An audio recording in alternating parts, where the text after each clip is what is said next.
Bueno, en nombre de Norca, Alexis, Jaime, Elvira, David, Iván, y como se dice en el cumpleaños del mío propio, nosotros, con base a la exposición de Celia, que tiene que ver con rescatar la imagen del vigilante de tránsito y asociado a todos los temas que hemos venido oyendo, esas excelentes exposiciones que hemos tenido, o sea, la importancia de la autoridad, o sea, la imagen del vigilante de tránsito, por supuesto, asociado al ejercicio de la autoridad vial. Entonces, y además eso está relacionado con otra exposición, que el tema central fue está relacionado con la exposición que hizo nuestro amigo cuando habló del meme. Y entonces, concretamente, este constructo tiene que ver con rescatar, no es una pregunta, es un comentario, rescatar la imagen del vigilante de tránsito mediante la socialización, o sea, hacer trabajo, contagiarlo con la cultura positiva, con la cultura vial que se está generando aquí y por supuesto en las personas que están cercanas a quienes están aquí. Entonces ese es nuestro comentario, para poder rescatar la imagen del vigilante de tránsito, contagiarlo con lo positivo. Misioma Pascasio se llama esa. Hola, buenas tardes. La pregunta de la mesa 5 está orientada hacia la exposición y hacia los puntos que tocó Esteban, ¿no? Básicamente con el tema del meme.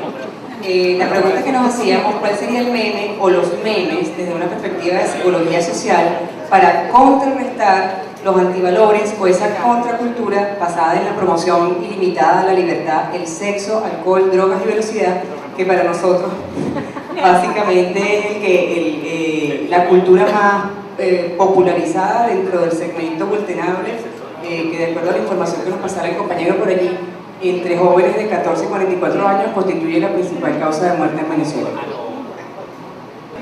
Buenas tardes. La mesa 9 hizo una pregunta y es la siguiente. Queremos saber si hay una campaña o experiencia exitosa aplicando la herramienta de la memética. Por favor, con un ejemplo para desarrollarla acá. No, bueno, nosotros teníamos una pregunta, fue lo que sacamos en conclusión, y era que si existe, o sea, dado el problema que vemos que es inmenso y es de todos a esta edad, la pregunta era si existe a nivel escolar, a nivel de formación educacional, en algún momento algún curso, clase, materia, lo que sea, que forme a los alumnos, a los muchachos, para que no lleguen a este punto sin ningún tipo de educación vial. O sea, ¿existe algo al respecto? Gracias. En nombre de Pipo, Diana, Fernando, Carlos, Henry y Víctor, y Fanny. La pregunta es para Esteban. En atención a la memética y en vista de esta sinergia que hay en el salón hoy, ¿cuál considera usted que sería el siguiente paso para nosotros continuar? Después de esta reunión, ¿qué? Para que no pase esta reunión por debajo de la mesa. Gracias. En nombre de Leonardo, Vivaine, Victoria, Gerardo y Adelita, teníamos una pregunta para Celia y para la otra joven María Mercedes, que no sé si se fue. Si nosotros vamos a hacer un mensaje, queremos crear un mensaje de seguridad que le llegue a los adultos. Una de las preguntas era si reforzamos lo positivo o lo negativo, y la otra pregunta sería ¿qué acciones crees que pueden ser más efectivas para que le llegue a esa comunidad? En un mensaje, puede ser de radio, de televisión, de pancarta. Y desde las comunidades. Gracias. Bueno, a nombre de José, Ezequiel, Emily, Pedro y mi persona Beatriz, queríamos hacerle una pregunta a la ingeniero Celia Herrera. Cuando ella hizo una excelente exposición sobre qué hacer, escudriñó y analizó todo lo que nosotros debemos hacer, pero no nos dijo cómo. Y entonces nuestra pregunta es, en estos momentos donde casi es imposible que el sector público y el sector privado nos unamos porque el sector privado, público, por supuesto, es el ente rector de todo lo que hacemos. ¿Cómo hacemos para enfrentar esa situación? ¿Cómo nos podemos unir para hacer eso? Y sobre todo, entonces, ¿cómo podemos hacerlo? ¿Qué hacer de la ingeniero Celia? En nombre de Germán, de Lila, de Roxani, de Moisés, que son donde se metió, de Fabián y mío, Beatriz, queríamos hacer una pregunta a María Mercedes. Ya sabemos que estamos nosotros, todos los que estamos aquí, responsabilizados de lo que tenemos que hacer cuando salimos de esto, ¿verdad? Pero queríamos preguntarle cómo lograr que el otro asuma la responsabilidad de lo que ya nosotros acabamos de hacer aquí. Y fue muy bueno poner la pregunta, ¿por qué? Porque Roxani decía, a mí me encantaría poner en un sitio de esos álgidos, en un punto negro, una valla que, como un desastre, esto pasó aquí. ¿Ok? Pero entonces Lila y yo, mira, creemos que la parte así como que muy fea no sería la parte buena. Si la parte, esa parte extrema no sería buena, sino tendríamos que tomarlo desde un punto de vista positivo y no negativo. Entonces por eso es nuestra pregunta, ¿cómo lograr, cómo ayudar a lograr que las otras personas a quien tenemos que tocar se responsabilicen igual que lo estamos haciendo nosotros en este momento? Milagros, Eva, Gigi y Rosario. Nuestra pregunta es para Esteban. Esteban, aquí hay mucho voluntariado, gente que hace muchísimas cosas y nos encantaría que lo que hiciéramos fuera realmente eficiente. Y parece que como que para que eso sea posible es vital identificar la narrativa de cómo manejamos, para entonces entender esas prácticas sociales y como que lo que podamos hacer sea eficiente. ¿Qué metodología? ¿Cómo se hace? ¿Es peluísimo? ¿Es fácil? ¿Tenemos acceso a eso? Esa es nuestra pregunta. Hay teorías que dicen que el cerebro no reconoce el no. Si eso es así, deberíamos usarlo en campaña de seguridad vial o tendríamos que usar otra narrativa. El no. El no. Hay teorías que establecen. Ahora, si hay un psicólogo que maneje con mayor precisión, pues nos hace también aclaratoria. Hola, disculpen que me integré, fue hoy. Estoy muy contenta de estar aquí con todos ustedes y orgullosa de que los que trabajamos haciendo labor social creemos que somos, a veces nos sentimos solos y con una gran fortaleza, pero peso grande. Yo creo que lo que más me gusta es la acción. Yo quiero que los espacios de Colmena de la Vida se abran para alguna escuela vial para niños y que todo, porque pienso que, bueno, todos los diagnósticos están, que hay que hacer, y ahí está ese espacio que lo podemos utilizar para toda Caracas. Entonces yo creo que es hora de hacer. Muy bien. Este tema de la memética, ¿no?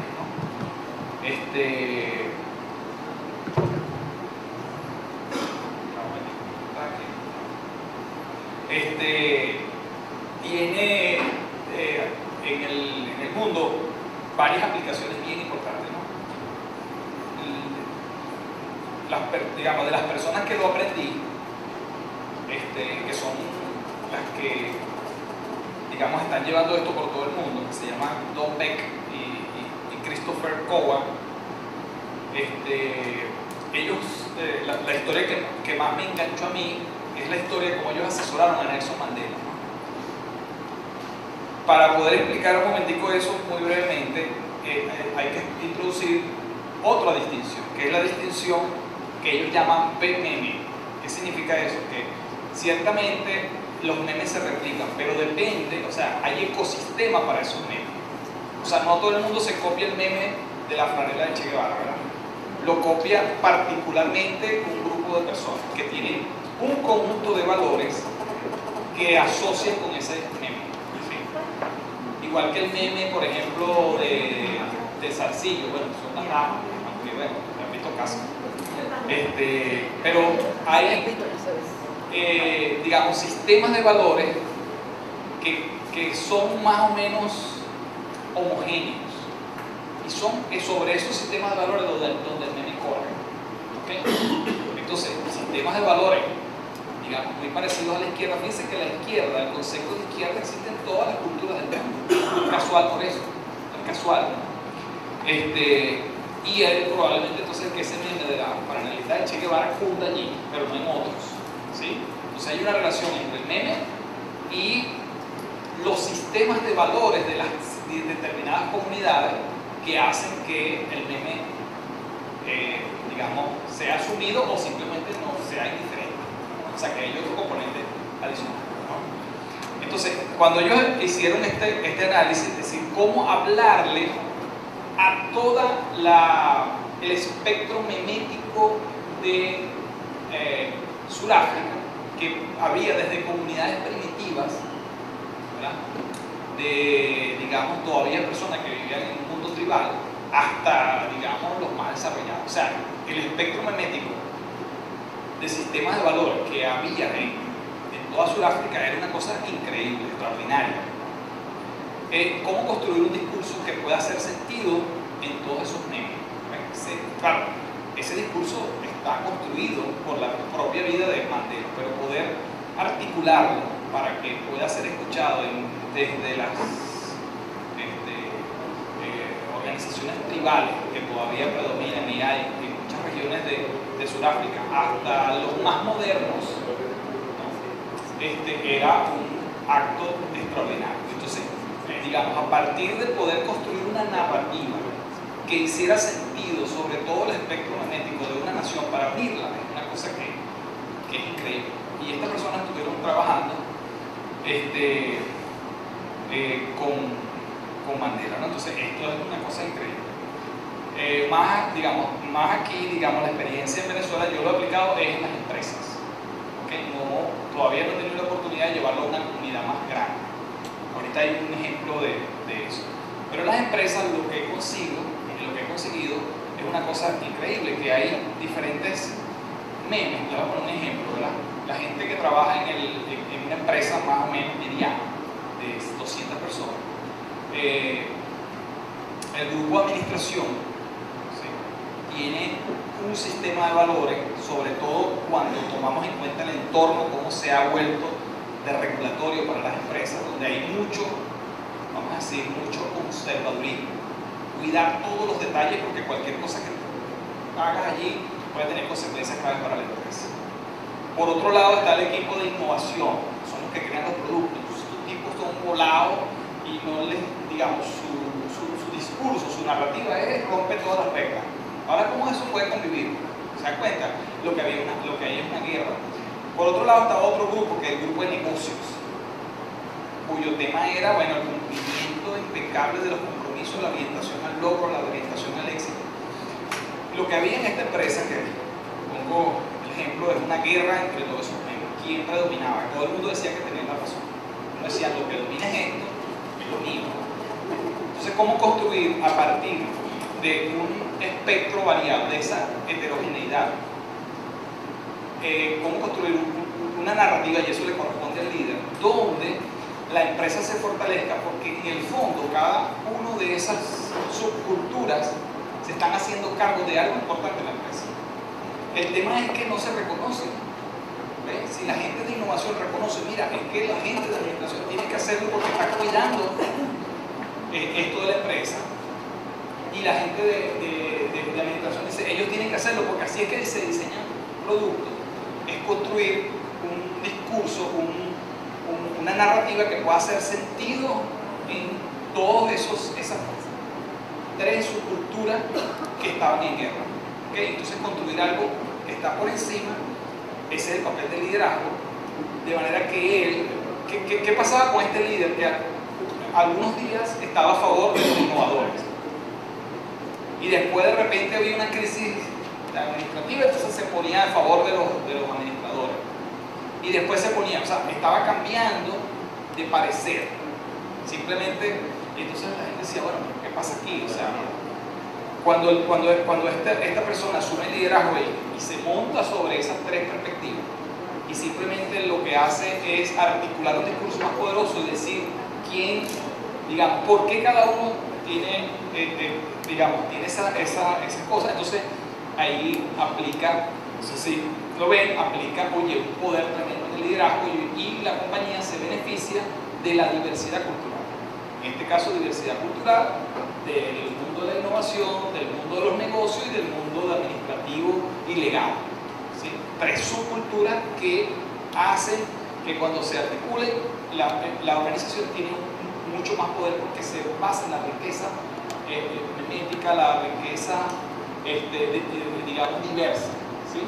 Entonces, oye, eso fue un ejemplo bien interesante. Ahorita estoy trabajando fuertemente con el tema del emprendimiento y con la gente que está liderizando lo que hoy se llama el ecosistema nacional del emprendimiento, que seguramente me imagino que algunos de ustedes han oído. ¿Sí? Levanten la mano los que hayan escuchado hablar del ecosistema nacional del emprendimiento. Bueno, y estamos trabajando en base, porque el emprendimiento es un meme, y es un meme que tiene un poder increíble. Cuando yo pregunto en cualquier sitio, vamos a ver, si yo digo la palabra emprendimiento, o emprendedor, ¿qué es lo primero que se le viene a la mente? Todo el mundo dice cosas positivas. Un emprendedor es un tipo echado para adelante, innovador, exitoso, y cada vez la lista es puras cosas positivas. Es un meme tremendo. Ese meme tiene el poder de encarnar, ¿no? Y lo está haciendo en esta época el prototipo, el arquetipo del héroe de esta época. Si el arquetipo del héroe de nuestra época era un guerrillero, y así era, y queríamos emularlo, el arquetipo del héroe de mi hijo no es un guerrillero, es un emprendedor, y de muchos, ¿sí? Tiene el poder, ese meme, de encarnar, ¿no?, un arquetipo que los chamos quieren copiar. Entonces, oye, el chamo mío ve la red social y quiere ser como Mark Zuckerberg, ¿no? Entonces, eso es interesante.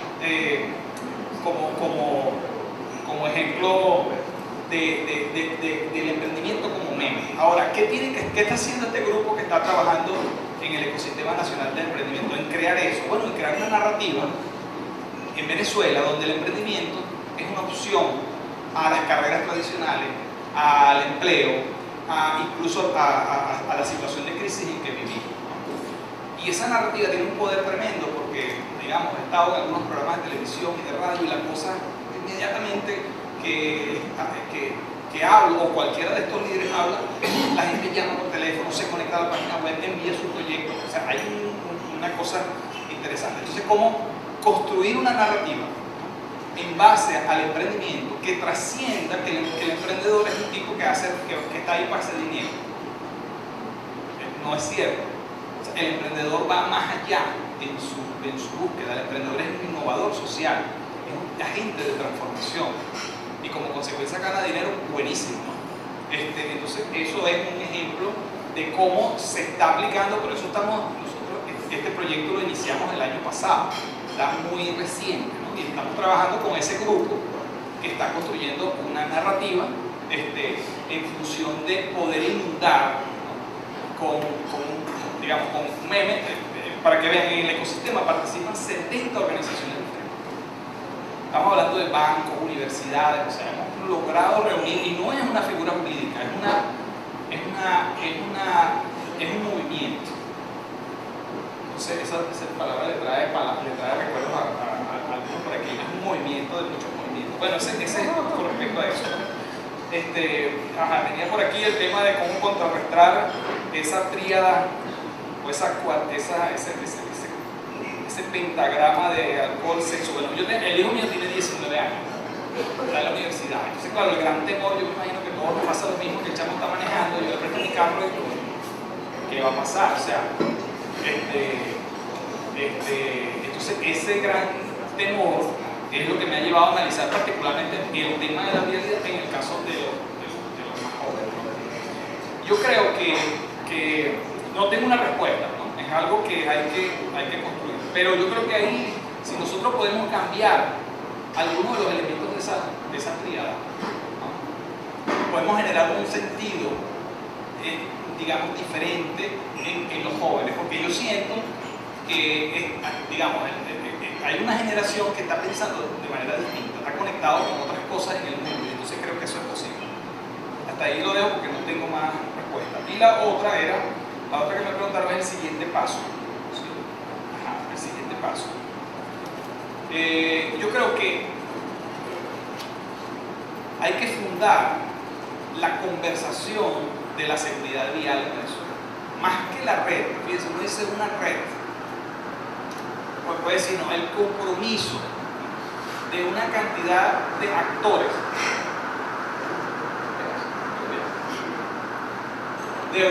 actores, organizaciones, líderes, comunitarios, etc. Fundar el compromiso de actuar en función de producir ese cambio es como el primer paso. ¿Okay?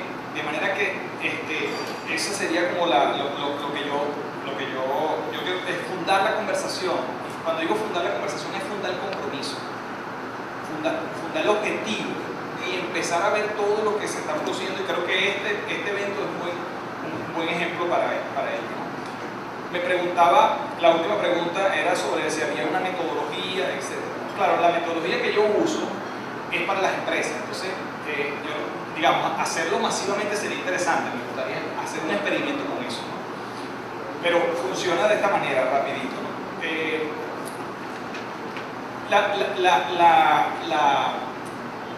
La narrativa emerge cuando tú le preguntas a la persona por qué hace eso. Emerge la narrativa, emerge la explicación, emerge el sentido que le está dando a lo que pasa. Entonces, yo pienso que se puede hacer una encuesta, tal vez hasta por internet, donde con algunas preguntas, donde la gente responda frases, nosotros podríamos mapear esa narrativa. Lo que yo he descubierto en organizaciones desde 200 personas hasta 20 personas es que la narrativa tiene, digamos, es un patrón recurrente. O sea, inmediatamente te das cuenta, mira, aquí se está repitiendo esto. Entonces, esta es la gran explicación que la gente tiene de por qué hace las cosas o por qué ocurren tales cosas. Entonces sí se podría hacer, creo que sería interesante que pudiéramos ver cómo experimentamos para mapear esa narrativa, porque es muy importante saber cuál es la narrativa para introducirla nueva. ¿Okay? Porque hacerlo a la ciega creo que es un poquito difícil.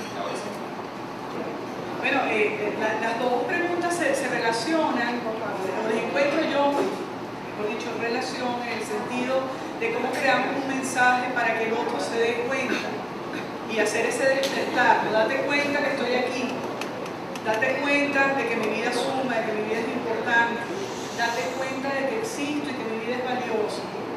Y el tema de que no es lo mismo trabajar con niños, la parte pedagógica, con los adultos. Los adultos no son muy prestos a escuchar, están pendientes de decir. Por eso cuando trabajamos con adultos buscamos más bien diseñar preguntas que generen la conversación y no las directrices, porque el adulto por diseño no obedece. De nada sirve que le digamos no bebas, no hagas esto, no hagas lo otro. ¿Qué pasa cuando tú le dices a tu mujer o a tu marido que no haga una cosa, pues se lo dice, no lo hace, ¿verdad? Hace lo contrario. El cerebro, desde el punto de vista de programación neurolingüística, el no lo lee. No lo lee. Estás reforzando, hablaba uno de los dos ponentes anteriores de reforzar, creo que fuiste tú, de reforzar los mensajes positivos. Como vas a programar meméticamente una cultura, tú la tienes que programar en términos positivos. Porque el cerebro no recuerda el no hagas. Entonces, bueno, la propuesta es aprender a facilitar, es aprender a diseñar aquellas preguntas que generen la conversación o la historia que va a hacer una Venezuela diferente, una Venezuela segura.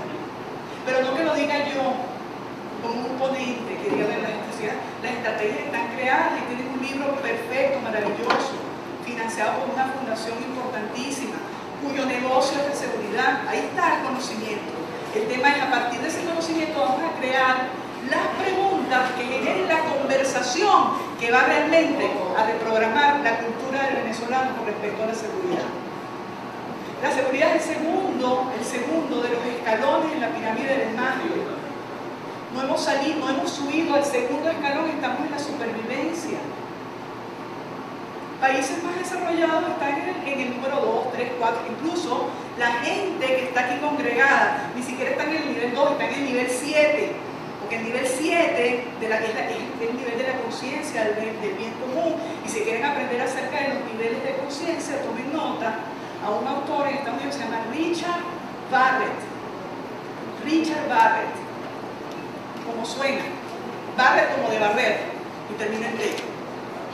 Él tiene un libro que se llama El alma de las empresas, que es el alma de la sociedad, que nos invita a crear una sociedad a través de los valores y venir hacia, bueno, tal cual como está sucediendo aquí.